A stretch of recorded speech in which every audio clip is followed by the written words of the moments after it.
नमस्कार। केजीएस के online platform पर आपका स्वागत है और आज हम लोग चर्चा करने वाले हैं यूजीसी नेट के समाजशास्त्र के सिलेबस पर। जो सोशलॉजी का सिलेबस है इसके सारे पक्षों को हम यहाँ पर देखने का प्रयास करेंगे। समाजशास्त्र के सिलेबस पर चर्चा करने से पहले आवश्यक है कि हम लोग ये देख लें कि समाजशास्त्र का ये सिलेबस बन किस पर्सपेक्टिव से रहा है, सिलेबस को बनाने वालों की विचारधारा क्या रही है, उन्होंने इस सिलेबस को ऐसे फ्रेम क्यों किया। तो कोई भी जब विषय होता है तो उस विषय को जब प्रारंभ किया जाता है तो देखते हैं कि इस पर जो किसी विषय के विचारक हैं उनका विचार क्या है, इस समाज या इस विषय को पढ़ने की हमारी पद्धति क्या है और इस विषय की विषय वस्तु क्या है। तो ऐसे ही जब हम समाजशास्त्र में, चूंकि जो समाजशास्त्र है, सोशलॉजी है, इसमें हम अध्ययन किसका करते हैं, समाज का अध्ययन करते हैं, सोसाइटी का अध्ययन करते हैं, समाज का अध्ययन करते हैं। तो इस समाज से संबंधित जब हम चीजें देखते हैं तो इस समाज के बारे में विचारक क्या कह रहे हैं, तो हम विचारकों की चर्चा करते हैं। और विचारकों की जब हम चर्चा करते हैं तो इस सिलेबस के यूनिट नंबर 1, इस सिलेबस का यूनिट 1 यानी इकाई 1 में हमें विचारकों से संबंधित सारी चीजें पढ़नी है। हमारे सिलेबस में 26 विचारक दिए गए हैं। कितने विचारक दिए गए हैं? 26 विचारकों की बात की गई। दूसरा जो महत्वपूर्ण बात है वो देखते हैं कि ये समाजशास्त्र है जो समाज का अध्ययन कर रहा है, इसको पढ़ने की हमारी पद्धति क्या है। तो हम यहां पर मेथोडोलॉजी की बात करते हैं और मेथोडोलॉजी जो है यानी आरएम बोलते हैं हम, रिसर्च मेथोडोलॉजी, यह हमारी इकाई 2 यानी यूनिट 2 में इसकी बात की गई। फिर हर विषय की अपनी एक विषय वस्तु होती है, हर विषय का अपना एक विषय क्षेत्र होता है। तो हम देखते हैं कि जो समाजशास्त्र है, समाजशास्त्र की जो बेसिक अवधारणाएं हैं, जो मूलभूत अवधारणाएं हैं, मूलभूत अवधारणाओं की बात जो की जा रही है, मूलभूत अवधारणाओं की बात की जा रही है, वो की जा रही है आपकी यूनिट नंबर 3 में। अब हम बात करते हैं, एक समाजशास्त्र में परिप्रेक्ष्य चलता है जिसको कहते हैं संरचनात्मक प्रकारवादी परिप्रेक्ष्य।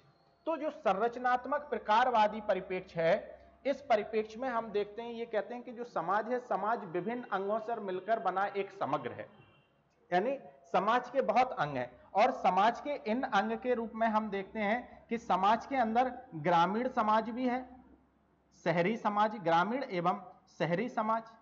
तो ग्रामीण और जो शहरी समाज है इससे संबंधित जितनी भी चीजें हमें पढ़ना है वो पढ़ना है इकाई यानी यूनिट नंबर 4 में। एक हम समाज के इकाई के रूप में देखते हैं कि समाज की एक प्रमुख इकाई राजनीतिक व्यवस्था है। तो हम राजनीति से संबंधित विचार जो है वो इकाई 5 में पढ़ते हैं, यानी यूनिट नंबर 5 में हम राजनीति से संबंध यानी राजनीतिक विचारों की बात करते हैं। समाज की एक संस्था के रूप में अर्थव्यवस्था है, तो अर्थव्यवस्था से संबंधित सारे सिद्धांत जो है वो हम यूनिट नंबर 6 में देखते हैं। एक इसी में अगर हम बात करें, समाज का एक वर्तमान में हम देखें तो पर्यावरण भी समाज का ही एक भाग है। तो पर्यावरण यानी पर्यावरण और समाज के बारे में हमें यूनिट नंबर 7 में पढ़ना है। एक होती है कि बेसिक अवधारणा में जब हम समाजशास्त्र को देखते हैं तो समाजशास्त्र की बेसिक अवधारणा में विवाह है, परिवार है और नातेदारी। लेकिन विवाह, परिवार, नातेदारी के जो बदलते स्वरूप हैं इनको हम लोग देखेंगे यूनिट नंबर 9 में। एक और यूनिट है यूनिट 9, इसमें हम लोग सूचना संचार प्रौद्योगिकी एवं समाज के बारे में देखने, information and technology and society, ये पक्ष हम यूनिट नंबर 9 में देखते हैं। और यूनिट नंबर जो 10 है, ये यूनिट नंबर 10 में हमें बताया गया है कि संस्कृति क्या है, संस्कृति के विभिन्न आयाम क्या है। तो इसमें हमने संस्कृति, पर्यटन, धर्म से संबंधित चीजें यूनिट नंबर 10 में शामिल की हैं। तो इस हिसाब से हमारा सिलेबस 10 यूनिट में बटा हुआ है और इन 10 यूनिट के आधार पर हम पूरा सिलेबस पढ़ेंगे। लेकिन इस सिलेबस में जितनी भी यूनिट्स दी गई हैं, उन यूनिट्स में जो महत्वपूर्ण यूनिट है वो स्टार्टिंग की आपकी 4 यूनिट है। जैसे आपकी जो थिंकर्स वाली यूनिट है ये बहुत महत्वपूर्ण है, थिंकर्स। इसके बाद जो रिसर्च मेथोडोलॉजी वाली यूनिट है ये भी बहुत महत्वपूर्ण है। तीसरी यूनिट है बेसिक कॉन्सेप्ट, तो बेसिक कॉन्सेप्ट वाली जो यूनिट है ये भी महत्वपूर्ण है। और इसके बाद जो चौथी यूनिट है रूरल एंड अर्बन सोशलॉजी वाली, ये भी यूनिट बहुत ज्यादा महत्वपूर्ण है। तो हमने ये बताया कि अपना जो विषय है वो अपना जो विषय यानी समाजशास्त्र है, और समाजशास्त्र में खासकर यूजीसी नेट का जो समाजशास्त्र है, इसके अंतर्गत कितनी इकाइयां दी गई हैं, तो हमें 10 इकाइयां पढ़नी है।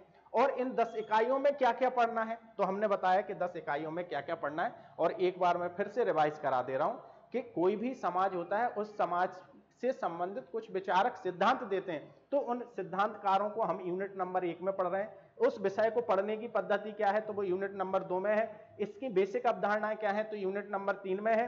और ग्रामीण और शहरी समाज के बारे में यूनिट नंबर 4। जैसे एक जीव होता है, जीव भी विभिन्न अंगों से मिलकर बना हुआ एक समग्र होता है, ऐसे ही समाज भी एक जीव की तरह है। समाज के भी विभिन्न अंग है। समाज का एक अंग क्या है, ग्रामीण और शहरी समाज है। दूसरा अंग इसका क्या है, राजनीति, राजनीति भी इसका अंग है, तो हम राजनीतिक अध्ययन इकाई 5 में करते हैं। अर्थव्यवस्था भी समाज का अध्ययन है, तो समाज और अर्थव्यवस्था के बारे में हम यूनिट नंबर 6 में पढ़ते हैं। यूनिट नंबर 7 में हम पर्यावरण को पढ़ते हैं, यानी यूनिट नंबर 7 समाज और पर्यावरण के मध्य संबंधों को हम यहां पर देखेंगे। यूनिट नंबर जो 8 है, यूनिट नंबर 8 में हम देखेंगे कि समाज में जो नातेदारी है, विवाह है, परिवार है, उसके जो बदलते स्वरूप हैं, उनको हम यूनिट नंबर 8 में देखेंगे। और यूनिट नंबर 9 में हम आईसीटी के बारे में देखते हैं। यूनिट नंबर 10 में हम संस्कृति के बारे में देखते हैं। अब आइए हम लोग बात करते हैं अपने सिलेबस पर कि हमारे सिलेबस में क्या क्या दिया गया है। ठीक है, तो ये बात हो रही है समाज शास्त्र के सिलेबस के, सोशियोलॉजी के सिलेबस की। तो जो यूनिट नंबर 1 है, यूनिट नंबर 1 में अगर हम देखेंगे तो यूनिट नंबर 1 में दिया गया है शास्त्रीय सिद्धांत, यानी सोशियोलॉजिकल थ्योरी। इस सोशियोलॉजिकल थ्योरी में शामिल किया गया है किसको, इमाइल दुर्खीम को। इस यूनिट नंबर 1.1 के अंतर्गत हम देखते हैं, यानी शास्त्रीय समाजशास्त्री परंपराएं, क्लासिकल सोशियोलॉजिकल ट्रेडिशन में हमें इमाइल दुर्खीम को पढ़ना है। और हम आपको फिर से बता रहे हैं कि इस हमारे पूरे सिलेबस में 26 सिद्धांतकारों की बात की गई है, लेकिन हम केवल 26 विचारकों को ही नहीं पढ़ेंगे, 26 विचारकों को भी नहीं पढ़ेंगे, हम इससे ज्यादा लगभग 50 से अधिक विचारकों को पढ़ाएंगे आपको। क्योंकि जैसे यहां पर दिया गया है इमाइल दुर्खीम, तो केवल हमें इमाइल दुर्खीम अकेला थोड़ी ना पढ़ना है। इमाइल दुर्खीम किससे प्रभावित थे, इमाइल दुर्खीम के विचारों में किसने संशोधन किया, इन सबको पढ़ना पड़ेगा, तब हम इमाइल दुर्खीम को बहुत अच्छे से समझ पाएंगे। तो जैसे पहला है, हमारा पहला सिद्धांतकार है इमाइल दुर्खीम। इमाइल दुर्खीम, तो ये इमाइल दुर्खीम पर किसका प्रभाव था, तो हम देखेंगे अगस्त कॉम्ट का इनके ऊपर प्रभाव था, यानी अगस्त कॉम्ट को पढ़ेंगे। हर्बर्ट स्पेंसर को भी पढ़ना पड़ेगा हमें, तो हर्बर्ट स्पेंसर को भी पढ़ेंगे। जब अगस्त कॉम्ट को पढ़ोगे तो आप सेंट साइमन को भी पढ़ोगे, तो हमें यहां पर सेंट साइमन को भी पढ़ना पड़ेगा।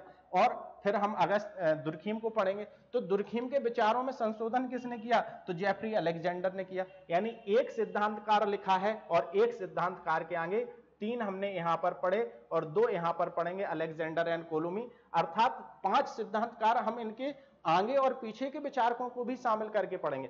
अर्थात एक सिद्धांतकार के साथ हमें लगभग 6 विचारक, 5 विचारक अतिरिक्त पढ़ने पड़ रहे, तब हम इसको बहुत अच्छे से समझ पाएंगे। तो पहली यूनिट में हमें क्या क्या पढ़ना है, पहली यूनिट में इमाइल दुर्खीम को पढ़ना है, मैक्स वेबर को पढ़ना है, कार्ल मार्क्स को पढ़ना है। देखो कार्ल मार्क्स बहुत प्रमुख विचारक है। अब कार्ल मार्क्स की बात है, तो जब हम कार्ल मार्क्स को पढ़ना प्रारंभ करते हैं तो कार्ल मार्क्स किससे प्रभावित थे ये भी देखना है, और कार्ल मार्क्स के विचारों में किसने संशोधन किया ये भी देखना है।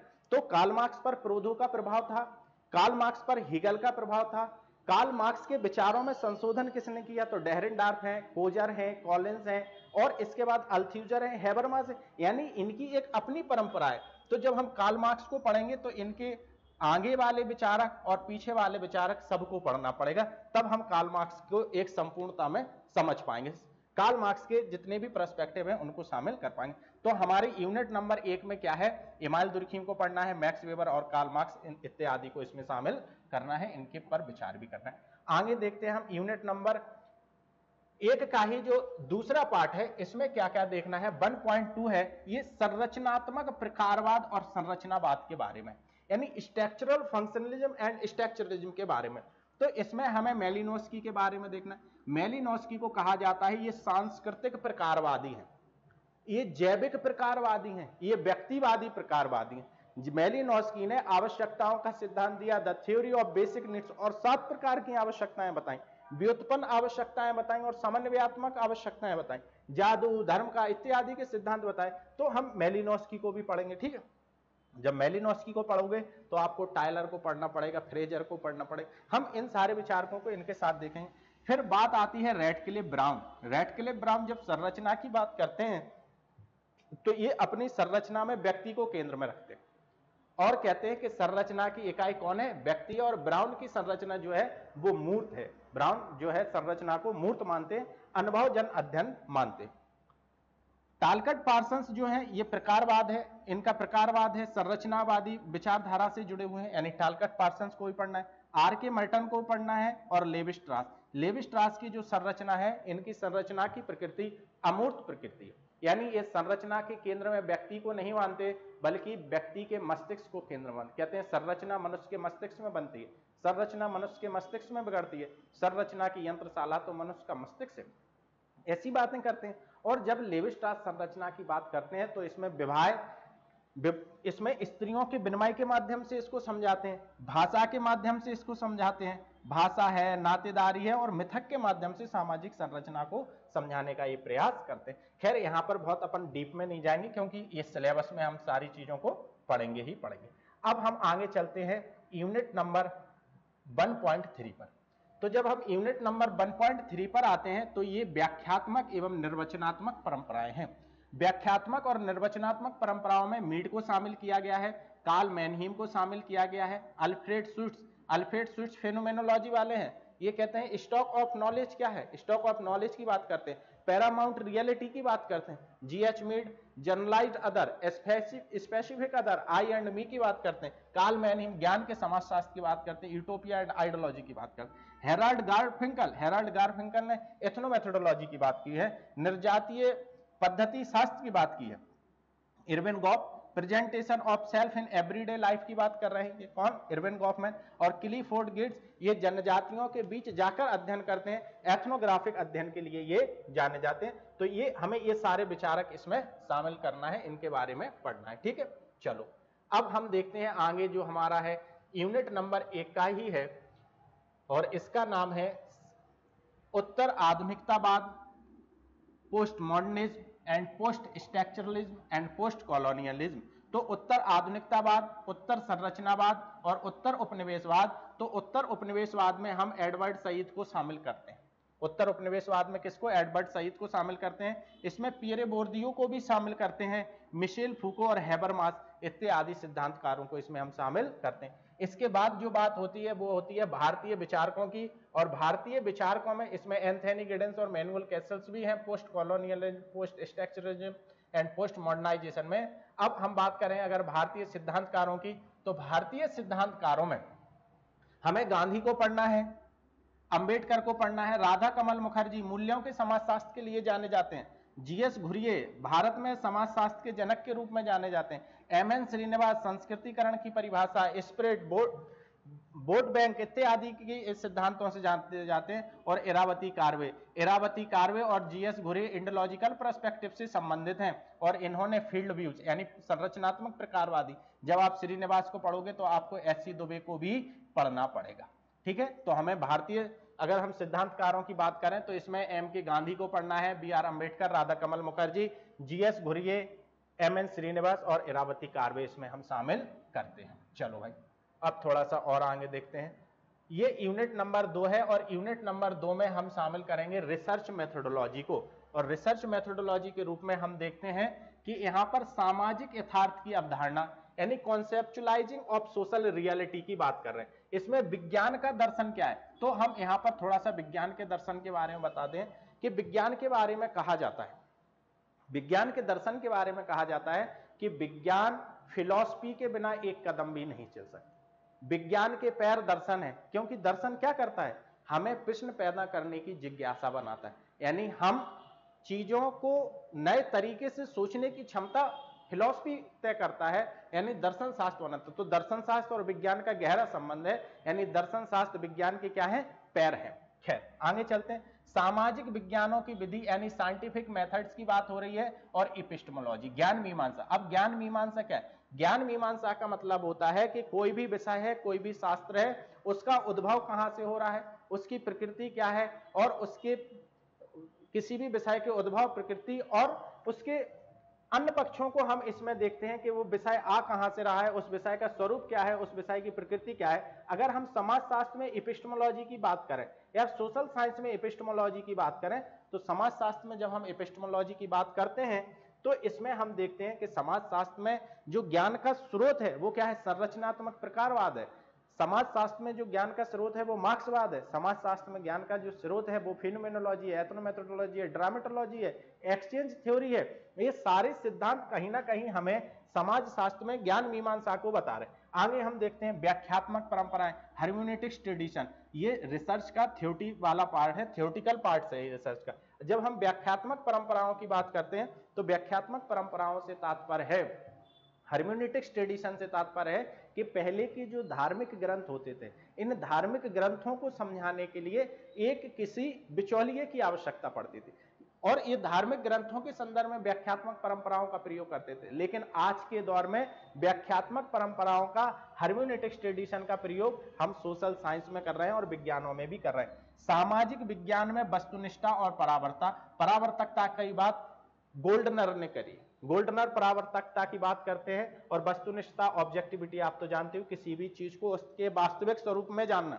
जब आप किसी भी वस्तु के उसके वास्तविक स्वरूप में को जानना चाहते हो तो आपको अपनी सब्जेक्टिविटी, आपके स्वयं के विचारों से पृथक होना पड़ेगा और वस्तुनिष्ठ अध्ययन करना पड़ेगा। गोल्डनर परावर्तकता के लिए कहते हैं कि परावर्तकता जो है, परावर्तकता में ये गोल्डनर बताते हैं कि ज्ञान और ज्ञाता, यानी जो ज्ञान दे रहा है, इन दोनों के बीच अंतर होना चाहिए। इनके बीच कोई अंतर नहीं होता। क्यों अंतर नहीं होता? क्योंकि जो ज्ञाता का ज्ञान है वो ज्ञान उसके ही मनोमस्तिष्क से आता है, उसकी ही परिस्थितियों से आता है। अर्थात ज्ञाता और ज्ञान में विभेद करना बड़ी समस्या की बात है। लेकिन अगर आप वास्तविक ज्ञान को जानना चाहते हो तो आपको इन दोनों के मध्य अंतर करना पड़ेगा। ये अपने परावर्तकता के सिद्धांत बात। अब ये परावर्तकता की अगर हम बात करें तो इससे जुड़े कौन है? एंथनी गिडेंस भी रिफ्लेक्सिव एक्शन की बात करते हैं, पियर बोर्डियू भी रिफ्लेक्सिव एक्शन की बात करते हैं और भी सिद्धांत, एक जगह टालकट पार्सन्स ने भी इसकी बात की है। खैर अब यहां पर ज्यादा अपन लोग इसमें नहीं उलझेंगे और अब आगे चलते हैं। ये यहां पर लिखा गया है आचार शास्त्र और राजनीति। अब ये टॉपिक पता नहीं इस रिसर्च मेथोडोलॉजी में क्यों डाल दिया है, लेकिन अगर लिखा है तो हमें पढ़ना पड़ेगा। इसी यूनिट में जब हम दूसरी यूनिट पढ़ते हैं तो दूसरी यूनिट में ये एक टॉपिक आता है और इसका नाम है रिसर्च अभिकल्प। रिसर्च अभिकल्प का मतलब होता है रिसर्च डिजाइन। तो रिसर्च डिजाइन में हमें सामाजिक विज्ञान के जो शोध हैं, इन शोध की अध्ययन करना है कि सामाजिक शोध क्या होते हैं, ठीक है, डेटा क्या है, आंकड़े क्या है और डॉक्यूमेंट्स क्या है। इसके बाद इंडक्टिव एंड डिडक्टिव, आगमनात्मक और निगमनात्मक पद्धति पर बात करना है, तथ्य यानी फैक्ट पर बात करना है, संबोधन यानी अवधारणा पर बात करना है, सिद्धांत यानी थ्योरी पर बात करना है, हाइपोथेसिस, रिसर्च क्वेश्चन एंड उद्देश्य, ऑब्जेक्टिव, इन सब पर बात करने। ये रिसर्च मेथोडोलॉजी के हैं। जब आपको यूनिट नंबर 2 पढ़ाएंगे तो इन पर अपन लोग बेहतरीन और गहराई के साथ चर्चा करेंगे। यूनिट नंबर 2.3 है, ये 2.3 परिमाणात्मक और गुणात्मक विधियों की बात करते हैं। तो परिमाणात्मक और गुणात्मक विधियों में हमें किस किस को देखना है? हमें इसमें एथनोग्राफी यानी निर्जातीय वर्णन को देखना है। अब एथनोग्राफी क्या है कि जब मैंने पीएचडी किया है तो इसी पद्धति को प्रयोग किया है। तो जो निर्जातीय अध्ययन पद्धति होती है, इसमें हम किसी भी जनजातीय समूह का, किसी भी एथनिक ग्रुप का, उनकी जो रोजमर्रा की चीजें हैं, उनकी जो साहित्य है, उनकी जो संस्कृति है, उनकी जो परंपराएं हैं, मूल्य हैं, इन सबको देखते हैं। तो एक मध्य प्रदेश में एक सहरिया ट्राइब्स पाई जाती है, उस सहरिया ट्राइब्स का मैंने एथनोग्राफिक अध्ययन किया। अब सामाजिक सर्वेक्षण, सोशल सर्वे की बात हो रही है, हिस्टोरिकल मेथड्स की बात हो रही है और कंपैरेटिव मेथड्स की बात हो रही है। तो कंपैरेटिव मेथड्स को तो समाजशास्त्र में कई सिद्धांतकारों ने यूज किया है। दुर्खिम ने भी कंपैरेटिव मेथड्स का अध्ययन किया है, ठीक है, प्रोटेस्टेंट और कैथोलिक धर्म के बारे में बताया और कई देशों से आंकड़े भी उन्होंने आत्महत्या में प्रयोग किए थे। मैक्स वेबर ने जब धर्म का अध्ययन किया तो 6 धर्मों का अध्ययन किया था, उसमें भी उन्होंने तुलनात्मक, ठीक है, एससी दुबे ने भी तुलनात्मक अध्ययन पद्धति का प्रयोग किया। अब यहां पर हम थोड़ा सा और आगे चलते हैं, देखते हैं कि जो यूनिट नंबर 2 है, यूनिट नंबर 2.4 है, इसमें हमें क्या क्या पढ़ना है? इसमें हमें निदर्शन के बारे में पढ़ना है, सैंपलिंग के बारे में पढ़ना है, क्वेश्चन आयर एंड शेड्यूल यानी प्रश्नावली और अनुसूची के बारे में पढ़ना है, सांख्यिकीय विश्लेषण के बारे में पढ़ना है, अवलोकन क्या है, अवलोकन के प्रकार क्या है, सहभागी अवलोकन क्या होता है, असहभागी अवलोकन क्या है, अर्ध सहभागी अवलोकन क्या है, ये सब एथनोग्राफी के पार्ट है। एथनोग्राफी में भी आप इन्हीं सब विधियों का प्रयोग करें। साक्षात्कार से आप क्या समझते हैं, इंटरव्यू क्या है इनका, और केस स्टडी मेथड व्यक्तिगत अध्ययन पद्धति क्या है। तो ये सारी अवधारणाएं आपको मैं जब कोर्स पढ़ाऊंगा तो उसमें ये सारी चीजें आपको बिल्कुल सूक्ष्मता, गहनता और समग्रता के साथ आपको एक एक पॉइंट बताया जाएगा। ठीक है, चलिए अब हम आगे चलते हैं। हमारी अब एक यूनिट स्टार्ट होती है, एक और रिसर्च मेथोडोलॉजी में बच जाते हैं कि भाई निर्वचन यानी इंटरप्रिटेशन के बारे में पढ़ना है, आंकड़ा विश्लेषण और रिपोर्ट राइटिंग। तो ये सारी चीजें भी हम उसमें देखेंगे। अब अगली यूनिट आती है यूनिट नंबर 3, और जो यूनिट नंबर 3 है ये बेसिक अवधारणाओं से संबंधित है। इसमें हमें क्या पढ़ना है, सामाजिक संरचना के बारे में पढ़ना है, संस्कृति के बारे में पढ़ना है, नेटवर्क यानी जाल के बारे में पढ़ना है। ठीक है, और यहाँ पे परिस्थिति, भूमिका, रोल एंड स्टेटस, आइडेंटिटी, पहचान, समुदाय यानी कम्युनिटी के बारे में पढ़ना है, प्रवासी यानी डायस्पोरा, वैल्यू क्या होते हैं, नॉर्म्स क्या होते हैं, नियम क्या होते हैं, रूल्स क्या होते हैं, इनके बारे में देखना है। पर्सनहुड यानी पड़ोस क्या है, हैबिटस क्या है, एजेंसी क्या है, और अधिकारी तंत्र यानी ब्यूरोक्रेसी, पावर एंड अथॉरिटी, इन सारी चीजों को हमें यूनिट 3.1 में देखना है। बेसिक अवधारणा है, ज्यादा बड़े बड़े टॉपिक नहीं है, छोटे टॉपिक हैं, इनको आसानी से पढ़ सकते हैं अपन लोग। ठीक है, कोई बहुत बड़ी बात नहीं। चलो अब थोड़ा सा और आगे चलते हैं। तो ये बेसिक अवधारणाओं में 3.2 है, 3.2 में हमें क्या क्या पढ़ना है, तो इसमें हमें पढ़ना है सामाजिक संस्थाएं यानी इंस्टीट्यूशन, इंस्टीट्यूशन में विवाह, परिवार, नातेदारी के बारे में बात करनी है, अर्थव्यवस्था के बारे में बात करनी है, राज्य शासन विधि, धर्म, शिक्षा, कानून और रीति के बारे में बात करनी। सामाजिक इसी 3 में ही हम देखते हैं। तो इस 3 में आता है हमारा सामाजिक स्तरीकरण की बात। तो सामाजिक स्तरीकरण के रूप में हम सामाजिक विभेदीकरण की बात करेंगे, सामाजिक विभेदीकरण की बात करेंगे। और सामाजिक विभेदीकरण क्या होता है, यानी स्त्री और पुरुष दो विभेद हैं, जैविक संरचना के आधार पर स्त्री और पुरुष अलग अलग, लेकिन अगर हम इनको हायरार्की कहें, इनको हम संस्तरण बनाएं, तो हम कहेंगे कि इस पुरुष अच्छा है स्त्री की अपेक्षा, या स्त्री अच्छी है पुरुष की अपेक्षा। तो ये हायरार्की हुई। विभेद में हम केवल अंतर करते हैं कि इन दोनों में कोई अंतर नहीं है। हायरार्की में हम देखते हैं कि एक बड़ा है और एक छोटा है, तो वो हायरार्की हो जाती है। असमानता, समाज में क्या इनइक्वालिटी है, और समाज में मार्जिनलाइजेशन क्या है, पार्श्वीकरण क्या है, इन सारी चीजों को हम यहाँ पर देखें। जाति क्या होता है, वर्ग क्या है, लिंग, जेंडर एंड डिसेबिलिटी यानी दिव्यांगता के विषय पर पढ़ना है, रेस, ट्राइब्स एंड एथनिसिटी यानी प्रजाति के बारे में, जनजाति के बारे में, और निर्जातीयता क्या है, इन सारे पक्षों को हमें यहाँ पर देखना है। यूनिट नंबर 3.4 की अगर हम बात करें, यूनिट नंबर 3.4 में अगर देखें तो यहाँ पर हमें उद्विकास यानी इवोल्यूशन थ्योरी क्या है, डिफ्यूजन थ्योरी क्या है, मॉडर्नाइजेशन किसे कहते हैं, डेवलपमेंट किसे कहते हैं, सामाजिक रूपांतरण और वैश्वीकरण क्या है, वैश्वीकरण ने सामाजिक रूपांतरण को कैसे जन्म दिया है, और सोशल मोबिलिटी, इन सारे पक्षों को यहाँ पर देखना है।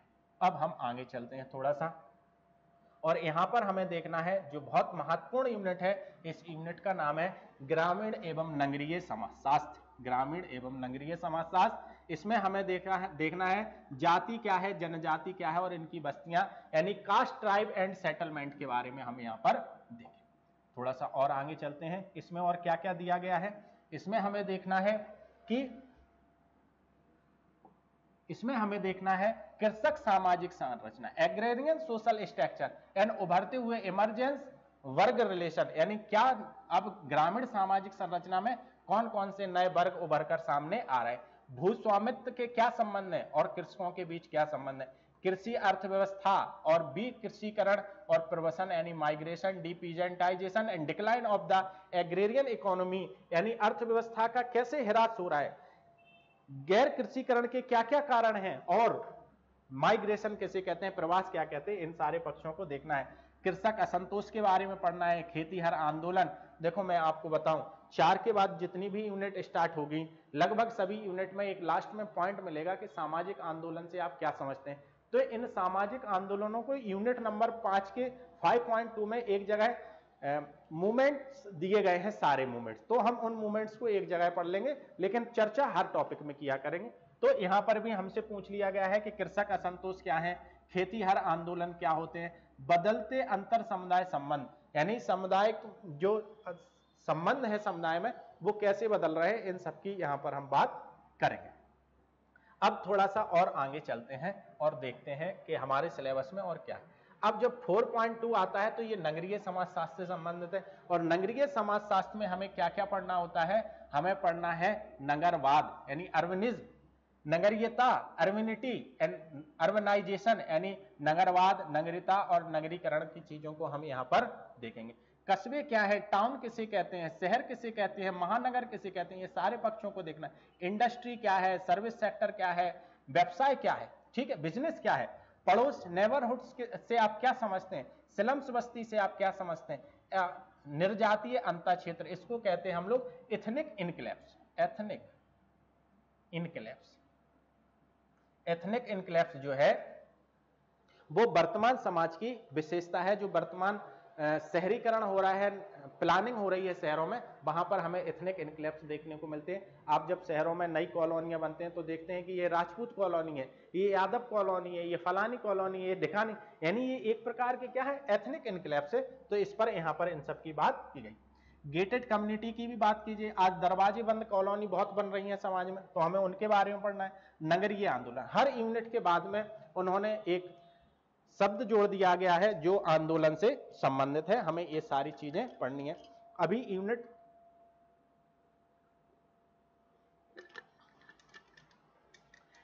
4 तक हम लोग बात कर चुके हैं।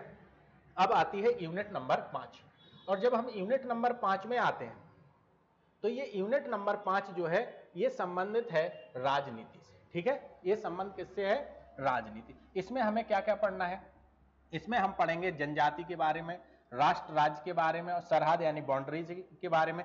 ब्यूरोक्रेसी यूनिट नंबर 3 में हम लोग पढ़ के आए हैं। इकाई 3, यूनिट नंबर 3 में हम लोग इसको पढ़ के आए हैं, तो हमें ब्यूरोक्रेसी के बारे में वहां भी पढ़ लिया, यहां भी। अभिशासन, गवर्नेंस एंड डेवलपमेंट क्या है, इन सबको देखना है। लोक नीति यानी पॉलिसी, सरकार स्वास्थ्य से संबंधित जो पॉलिसी बना रही है, शिक्षा और जो आजीविका से संबंधित जो पॉलिसी बना रही है, लाइवलीहुड से संबंधित जो पॉलिसी है, हमें इन पर भी बात करना है। पॉलिटिकल कल्चर क्या होता है, इसको हम लोग यहाँ पर सिलेबस में देखें। तृणमूल लोकतंत्र यानी प्रजातंत्र क्या है, आर्टिकल 40 में क्या है, गांधी जी के विचार इस पे कहते, 73 में संविधान संशोधन क्या है, 74 कॉन्स्टिट्यूशन अमेंडमेंट क्या है, कितने स्तरीय होती है, कहां पर 2 स्तरीय चीजें होती हैं, ये सारी चीजें हमें यहां पर देखना है। लॉ एंड सोसाइटी क्या है, ये भी लिंग और विकास के बारे में देखना है। भ्रष्टाचार पर बात करेंगे, अंतरराष्ट्रीय विकास जो संगठनों की भूमिका है, इस पर भी हमें देखना है। तो ये सारी चीजें हैं, ये यूनिट नंबर 5 में हम पढ़ेंगे। और अब हम चलते हैं यूनिट नंबर 5.2 पर। 5.2 में क्या क्या दिया गया है देखते हैं। तो 5.2 में दिया गया है सामाजिक आंदोलन और विरोध, हर यूनिट के लास्ट में दे रहे हैं। 5 में उन्होंने एक अलग से ही यूनिट बना दी, हर पॉइंट था हर यूनिट में, अभी आने वाली सारी यूनिटों में एक पॉइंट मिलेगा सामाजिक आंदोलनों। इसमें इन्होंने पूछा है हमसे कि राजनीतिक गुट क्या होते हैं, भाई हम पढ़ लेंगे, बता देंगे इन्हें। राजनीतिक दबाव गुट से आप क्या सब, प्रेशर ग्रुप क्या है, फैक्शन, पॉलिटिकल फैक्शन क्या होते हैं, ये सारी चीजें देखना। जाति किसे कहते हैं, निर्जातीयता विचारधारा के आधार पर आंदोलन, ठीक है। तो जाति के आधार पर आंदोलन, निर्जातीयता के आधार पर आंदोलन, विचारधारा के आधार पर आंदोलन, लिंग के आधार पर, दिव्यांगता, धर्म और क्षेत्रीयता के आधार पर जितने भी आंदोलन है उनको हमें यहाँ पर पढ़ना है। सिविल सोसाइटी क्या है, नागरिकता क्या है, ये सारे पक्षों पर हमें यहाँ पर बात करेंगे। गैर सरकारी संगठन एनजीओ क्या होते हैं, एक्टिविज्म क्या है, सक्रियतावाद क्या है, लीडरशिप क्या है, नेतृत्व क्या है, इन सारी चीजों को हम यहाँ पर देखेंगे। आरक्षण और राजनीति क्या है, इन सारे पक्षों पर हम अपन लोग यहाँ पर खुलकर बात करेंगे। अब आगे चलते हैं यूनिट नंबर 6, और यूनिट नंबर जो 6 है ये है अर्थव्यवस्था और समाज यानी इकोनॉमी एंड सोसाइटी। मैंने कहा समाज विभिन्न अंगों से मिलकर बना हुआ एक समग्र है, तो अर्थव्यवस्था भी समाज का एक अंग है, और अर्थव्यवस्था के एक अंग के रूप में हम समाज का प्रभाव देखते हैं। हम यहाँ पर आपको बताना चाहते हैं समाज शास्त्रीय परिप्रेक्ष्य, समाज शास्त्रीय परिप्रेक्ष्य, सोशलॉजिकल पर्सपेक्टिव इसको कहते हैं। समाज शास्त्रीय परिप्रेक्ष्य का मतलब होता है जैसे समाज में कोई एक नई प्रौद्योगिकी आती है, कंप्यूटर समाज में आया, समाज में मोबाइल आया, समाज में एक वॉशिंग मशीन आई, समाज में कोई भी एक नई टेक्नोलॉजी आ रही, इस टेक्नोलॉजी का समाज पर क्या प्रभाव है, समाज का इस टेक्नोलॉजी का क्या प्रभाव, समाज के एक अंग के रूप में अर्थव्यवस्था का समाज पर क्या प्रभाव है, समाज का अर्थव्यवस्था पर क्या प्रभाव है, इनके मध्य संबंधों को ही देखना समाजशास्त्रीय परिप्रेक्ष्य कहलाता है। खैर ये तो चीजें मैं आपको बताता रहूंगा, लेकिन यहाँ पर हमें जो देखना है वो क्या है कि यूनिट नंबर 6 में क्या क्या दिया गया है। तो यूनिट नंबर 6 में हमें विनिमय के बारे में पढ़ना है, गिफ्ट यानी उपहार के बारे में पढ़ना है, एक्सचेंज के बारे में पढ़ना है, पूंजी यानी कैपिटल के बारे में पढ़ना है, श्रम लेबर के बारे में और बाजार मार्केट के बारे में पढ़ना है। Debates of the mode of production यानी हमें यहाँ पर मोड ऑफ प्रोडक्शन की जितनी भी बहसें हैं उन पर हम यहाँ पर बात करेंगे। संपत्ति और संपत्ति संबंधों की हम यहाँ पर बात करेंगे यूनिट नंबर 6 में। यूनिट नंबर 6 में हम और देखते हैं क्या क्या दिया गया है। यूनिट नंबर 6 में राज्य और बाजार के बारे में बात की जा रही है, राज्य और बाजार के बारे में बात की जा रही है। तो राज्य और बाजार क्या है, इसमें जो कल्याणवादी जो नीतियां हैं यानी कल्याणवाद, वेलफेयरिज्म से आप क्या समझते हैं, स्टेट वेलफेयरिज्म। नव उदारवाद क्या है, तो न्यू लिबरलिज्म के बारे में हमें देखना है। आर्थिक विकास के मॉडल क्या है, समाजवादी मॉडल क्या है, पूंजीवादी मॉडल क्या है, मिश्रित मॉडल क्या है, ये सब देखना है। गरीबी और अपवर्जन के बारे में देखना है। कारखाना और उद्योग प्रणाली, श्रम संबंधों की बदलती प्रकृति, समाज में जो नए नए औद्योगिक प्रणालियां आ रही हैं, नई नई चीजें आ रही हैं, इसने समाज को कैसे बदला है, इन सारी चीजों को देखना है। लिंग और श्रम की प्रक्रिया के बारे में देखना है। रोजगार, कारोबार और परिवार के बारे में देखना है। डिजिटल अर्थव्यवस्था, डिजिटल इकोनॉमी के बारे में देखना है। ई वाणिज्य के बारे में भी देखना है। वैश्विक कारोबार, कॉर्पोरेट के बारे में देखना, पर्यटन और उपभोग, इन सारी चीजों पर हम क्या करेंगे, यहाँ पर बात करेंगे यूनिट नंबर 6 में। अब आती है यूनिट नंबर 7, और यूनिट नंबर जो 7 है यह है हमारी पर्यावरण और समाज से संबंधित। तो पर्यावरण और समाज से संबंधित जो यूनिट नंबर 7 है, इसमें क्या क्या पढ़ना है, सामाजिक, सांस्कृतिक, पारिस्थितिकी। सामाजिक यानी सोशियो एंड कल्चरल इकोलॉजी और इसके डाइवर्स फॉर्म यानी इसके विविध स्वरूप क्या क्या है। तो यहाँ पर रॉबर्ट पार्क को पढ़ेंगे हम, राधा कमल मुखर्जी को पढ़ेंगे, ये सब लोग क्या है सामाजिक, सांस्कृतिक, पारिस्थितिकी के बारे में हमें बताते हैं। प्रौद्योगिकीय परिवर्तन, कृषि और जैव विविधता, biodiversity, agriculture and technology change, इन सब के बारे में हमें यहाँ पर पढ़ना। देखो technological change, agriculture and biology, biodiversity की यहाँ पर बात हो रही कि जैव विविधता क्या है, एग्रीकल्चर क्या है, ये सब। देशीय ज्ञान प्रणाली, इंडिजीनियस नॉलेज सिस्टम, ठीक है, एंड एथनोमेडिसन के बारे में, देशीय औषधि के बारे में पढ़ना है। यहाँ पर इको फेमिनिज्म, लिंग और पर्यावरण के बारे में पढ़ना है। फॉरेस्ट पॉलिसी यानी वन नीतियां, आदिवासी ट्राइब्स क्या है, अपवर्जन क्या है, अपवर्जन कई प्रकार की, एक्सक्लूजन कई प्रकार की बात हो रही है, water exclusion, social exclusion, political exclusion, हम ये सारी चीजें यहाँ पर देखेंगे। पारिस्थितिकी ह्रास के कारण क्या है और उसके प्रवास क्यों हो रहा है, इन सब चीजों को देखें। विकास क्या है, विस्थापन क्या है, पुनर्वास क्या है, इसको हम लोग इंग्लिश में पढ़ते हैं डेवलपमेंट, डिस्प्लेसमेंट एंड रिहेबिलिटेशन। इसके से संबंधित एक अधिनियम है LARR, ये 2013 का अधिनियम है। इसको कहते हैं land acquisition rehabilitation and resettlement act. अर्थात जब सरकार कोई एक बहुउद्देशीय परियोजना बनाती है, जब सरकार एक बहुउद्देशीय परियोजना बना रही है तो उस परियोजना के फलस्वरूप क्या होता है कि कुछ लोगों को विस्थापित करना होता है, तो उनके सरकार डेवलपमेंट कर रही है तो उनको विस्थापित कर रही है, डिस्प्लेसमेंट कर रही है, और उनको कहां पर फिर से पुनर्वास कर रही है। तो इन सारे पक्षों को अपन लोग इस अधिनियम में देख लेते हैं। खासकर उसी अधिनियम की ये यहां पर पूछना चाहते हैं कि आप इसको जानते हो कि नहीं जानते। जल यानी वाटर और सामाजिक अपवर्जन, देखो अपवर्जन आया था यहां पर, अपवर्जन किसके, सामाजिक रूप से, सामाजिक कई अपवर्जन हो सकते हैं, कई लोगों को हम समाज से बहिष्कृत करते हैं तो वो एक्सक्लूड हो जाते हैं। कुछ समुदाय को पानी, जैसे राजस्थान है जो कम्युनिटी है वो वाटर एक्सक्लूजन का शिकार है, उन तक पानी की पहुंच नहीं है, तो इन सबको देखना है। डिजास्टर क्या है, आपदा क्या है, और सामुदायिक प्रतिक्रियाएं क्या होती हैं, इन सारे पक्षों को हम यहाँ पर देखेंगे। पर्यावरण प्रदूषण, जन स्वास्थ्य और दिव्यांगता यानी डिसेबिलिटी, और जो जन स्वास्थ्य है, जन स्वास्थ्य को यहाँ पर क्या कहेंगे, public health and environment, pollution इत्यादि की बात करना है। जलवायु परिवर्तन से संबंधित अंतरराष्ट्रीय नीतियां और पर्यावरणीय आंदोलन, ये बहुत महत्वपूर्ण है, हर साल यहाँ से क्वेश्चन बनता ही बनता है। अब हम आगे चलेंगे और देखेंगे यूनिट नंबर अगली। तो जो नेक्स्ट यूनिट है वो यूनिट हमारी है 8, और 8वीं यूनिट में क्या क्या दिया गया है, परिवार के बारे में, फैमिली, मैरिज एंड किनशिप के बारे में पढ़ना है। यहाँ पे हमें थ्योरेटिकल अप्रोच को देखना है, संरचनात्मक प्रकारवाद को पढ़ना है, वैवाहिक बंधन सिद्धांत और संस्कृति के विभिन्न आयामों को देखना है। लिंग संबंध क्या है, शक्ति गतिकी यानी क्या है, पावर डायनामिक्स कहते हैं इसको, ठीक है।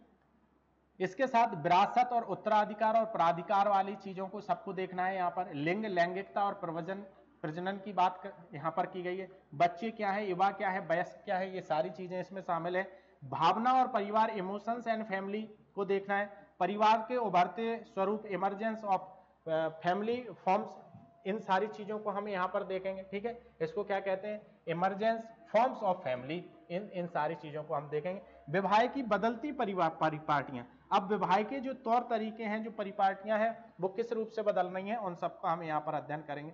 देखभाल और संपोषण प्रणाली के बदलते स्वरूप, यानी कैसे आप देख रहे हो चीजें बदल रही हैं। पारिवारिक कानून, फैमिली लॉ की बात हो रही है। घरेलू हिंसा और महिला विरुद्ध अपराध, इन सबको देखेंगे। ऑनर किलिंग यानी प्रतिष्ठा हत्या भी हमें यूनिट नंबर 8 में पढ़ना है।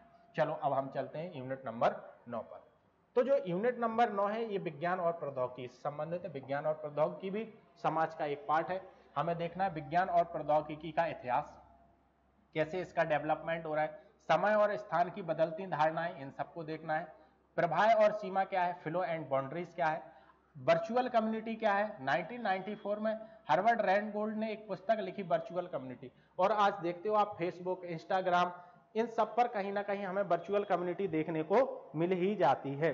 तो हमें वर्चुअल कम्युनिटी के बारे में मीडिया, मुद्रित मीडिया और इलेक्ट्रॉनिक मीडिया के बारे में देखना है।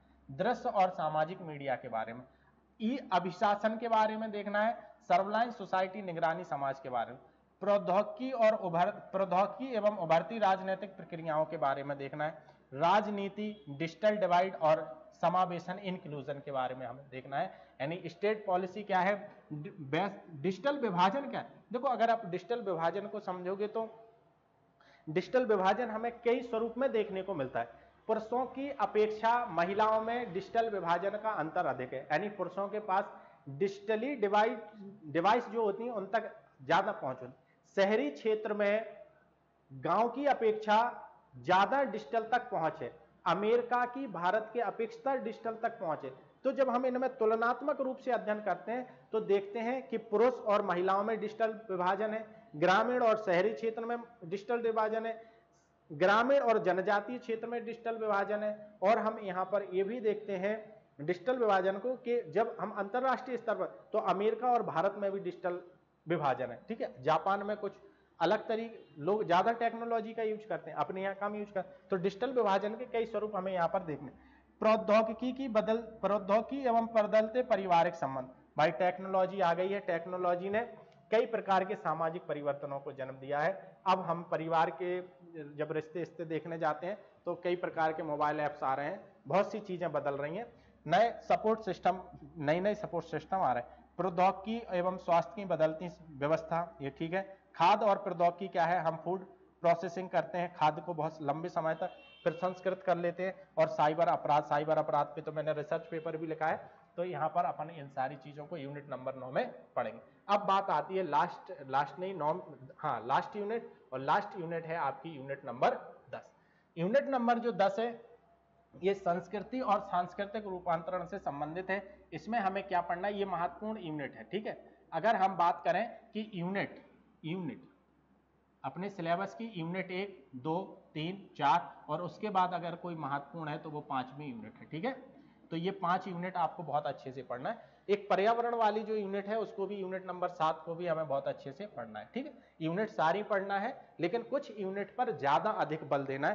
तो यूनिट 1, 2, 3, 4, 5, 10, यहाँ पे 10 भी शामिल करो, यहाँ पे 10 और 7। ठीक है, मैंने 5वीं लिख दिया था, पहली, दूसरी, तीसरी, चौथी, 10वीं, 7वीं, ये कुछ महत्वपूर्ण यूनिट पढ़ेंगे सब, लेकिन इन पर अधिक बल देंगे क्योंकि पेपर यहां से ज्यादा बनता है। 10वीं यूनिट में हमें संकेत के बारे में पढ़ना है, सिंबल के बारे में पढ़ना है। संकेत क्या होते हैं, प्रतीक क्या होते हैं, धार्मिक अनुष्ठान क्या है, आस्थाएं क्या है, प्रथाएं क्या है, बदलती भौतिक संस्कृति के बारे में पढ़ना है। नैतिक अर्थव्यवस्था, शिक्षा के औपचारिक और अनौपचारिक स्वरूप को पढ़ना है। धार्मिक संगठनों, धर्मनिष्ठता और आध्यात्मिकता, piety and spirituality, religious organization के बारे में पढ़ना है। धार्मिक अनुष्ठानों का वस्तुकरण, कमोडिफिकेशन ऑफ रिलीजियस, तो इन सब चीजों को देखना है। कमोडिफिकेशन ऑफ रिचुअल्स के बारे में हम यहाँ पर पढ़ेंगे। अब हम थोड़ा सा और आगे चलते हैं, इसमें और क्या है, धार्मिक अनुष्ठानों का वस्तुकरण, सांप्रदायिकता से आप क्या समझते हैं, इसको भी देखेंगे। धर्मनिरपेक्षता क्या है, इन सब चीजों को देखना है। कल्चरल आइडेंटिटी एंड मोबिलाइजेशन के बारे में बात करना है।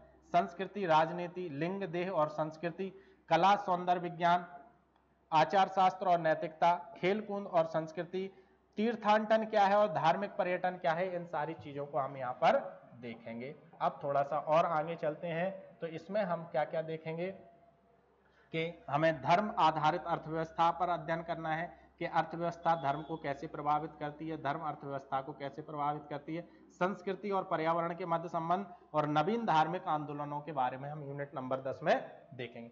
तो हमने यहाँ पर अपने सिलेबस में जितनी भी यूनिट दी गई हैं उन पर गहनता से चर्चा कर ली है। अब इसके बाद जो क्लास आएगी आपकी वो बिल्कुल जैसा सिलेबस दिया गया है इसी क्रम में हम लोग अपने सिलेबस को कंप्लीट करेंगे। और जब हम सिलेबस पढ़ेंगे तो हर एक बिंदु पर हमारे जो पढ़ाने का तरीका होता है, हर एक बिंदु पर हर एक सिलेबस में दिए गए पॉइंट पर हम लोग उससे संबंधित पूरी पहले थ्योरी पढ़ लेंगे कि विचारकों ने उससे संबंधित क्या क्या चीजें कही हैं, विचारक क्या कह रहे हैं, और उसके बाद इस टॉपिक से संबंधित आए हुए पीवाईक्यूज और संभावित प्रश्नों को भी साथ में सॉल्व कर लेंगे। तो इससे एक अच्छी तैयारी हो जाती है और एग्जाम में आप एक अच्छा प्रदर्शन कर लेते हैं। आज अपनी क्लास को यहीं रोकते हैं, इसके बाद हम आपको नेक्स्ट क्लास में मिलेंगे और उम्मीद करते हैं कि वहां पर हम आपको सिलेबस का कोई ना कोई टॉपिक जरूर पढ़ाएंगे। और अगर आपको कोई प्रॉब्लम है तो आप कमेंट बॉक्स में हमें बता सकते हैं कि साहब सिलेबस में हमें ये समझ में नहीं आया, तो उस पर अपन फिर से चर्चा कर लें। चलिए आज के लिए इतना ही, नमस्कार।